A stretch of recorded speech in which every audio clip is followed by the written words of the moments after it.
আলহামদুলিল্লাহ, এটা আমার বাড়ি টু পটলের ক্ষেত। হ্যাঁ, বাড়ি টু পটল, এটা এখান থেকে আমরা চারা উৎপাদন করি প্রতি বৎসরে। এবারকে অবশ্য আমাদের চারা উৎপাদন করা হবে।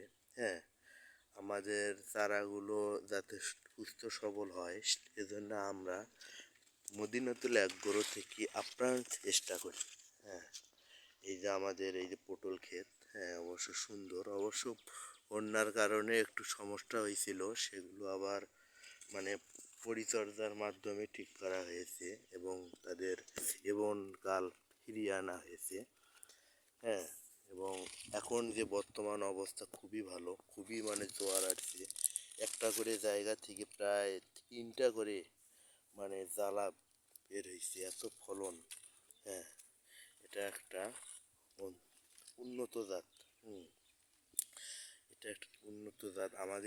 আমরা যে সবজি আবাদ করি, আমরা যে পটল আবাদ করি, হ্যাঁ তার সবচেয়ে একটা উন্নত জাত হলো এই বাড়ি টু পটল। হ্যাঁ, এটা নতুন জাত উদ্ভাবন। হ্যাঁ, এই যে দেখেন কত সুন্দর।